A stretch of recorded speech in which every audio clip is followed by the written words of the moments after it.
Bonjour. Alors je vais mettre mes lunettes pour lire le nom de votre entreprise parce que c'est un peu sibyllin. Donc c'est Monipenny et Portemine. Moi ça me fait penser un peu à titre de bande dessinée, mais c'est pas du tout ça.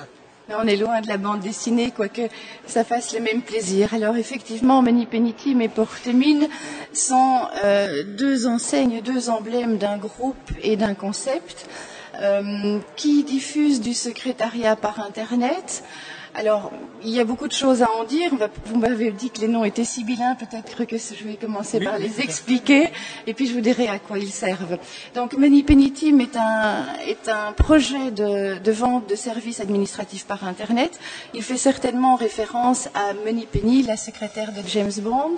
Dans son écriture, je dirais officielle, on a donc Moneypen avec le pen en anglais qui est la référence au stylo et certainement un des outils de l'administration, le I électronique puisque nous sommes dans un monde virtuel et le team parce qu'il s'agit véritablement d'une équipe. Et ça, c'est pour l'enseigne commerciale.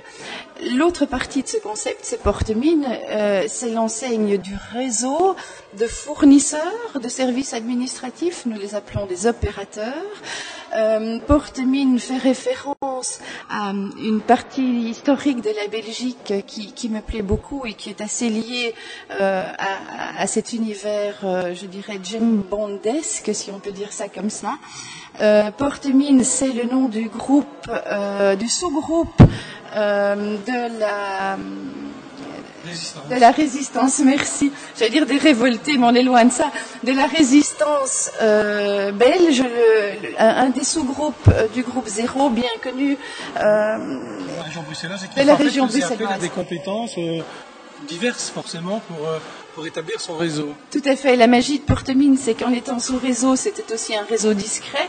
Une grande partie de ce réseau était, je dirais, était membre des femmes, c'est certainement ça, mais aussi des gens qui s'occupaient de la logistique, dactylographie, veille au coin des rues, photographie, tout ce qui venait en aide à ces résistants qui ont sauvé l'Europe.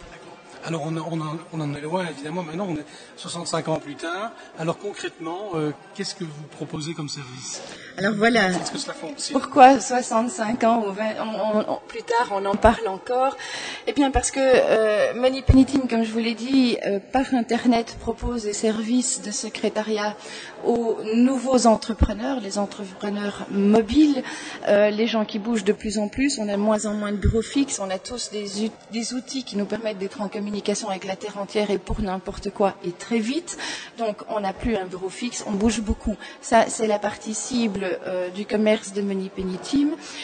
L'autre partie, c'est la partie opérateur, c'est la partie, je dirais, logistique. Ce sont des gens qui sont à la maison, par définition, des femmes entrantes. On appelle les femmes entrantes les femmes qui ont éduqué leurs enfants en ayant malgré tout fait des études universitaires et parfois professé un peu, sont restées à la maison pour éduquer leurs enfants, qui sont aujourd'hui à l'université ou ailleurs, en tout cas qui ont grandi, et ces femmes ont envie d'une nouvelle existence socio-économique, et à leur âge, ça devient compliqué.